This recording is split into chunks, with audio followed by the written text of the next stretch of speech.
Well, today we talked about a strange paradox in which society, which should be feeling better about itself, is actually feeling worse. They have more things, but they're less content. They're more connected, yet they're more alone. They're better informed, but they're less clear about any subject. And I said we were looking for clarity, for wisdom and vision in this day and age. And you would think that in that time, the church would be wildly popular with society, but in fact, we are less popular. I talked about a gospel gap, that is the gradual growth in the church compared to the accelerated growth in society. That means society is getting larger and more complex and more secular than before, and the church simply cannot keep up with it. But the reason for this gap, I said, was not that society was getting secular too fast, but that the church was losing its voice. Like the boy in Mark chapter 9, we have been robbed of our speech. There is a mordant, argumentative, vitriolic, really anger-filled voice coming out of so much of the church, and we're fighting. We're contrary to society. And I called for us to rediscover the gospel. The way to do that is to stop speaking and start listening.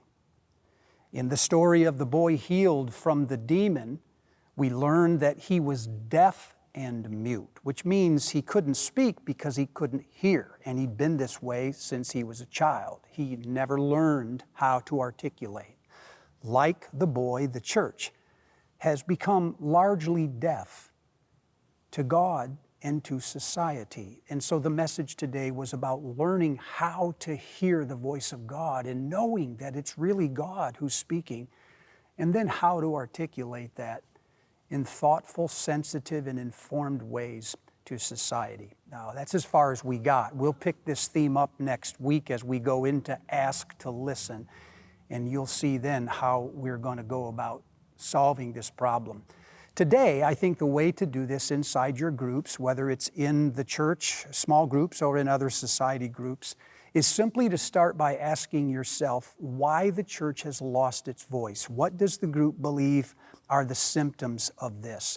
Then ask them maybe to describe what it's like to be in the presence of somebody who they think speaks for God. Most people have run into somebody that they think speaks for God. Ask them, what are the characteristics of that? What are the indicators that this person might be filled with a voice that literally is not of this world?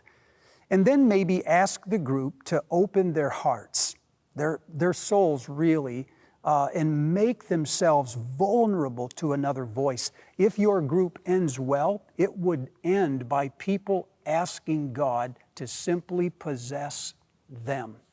Put the church down for a moment and just talk about yourselves. What do you want God to do in you as an individual?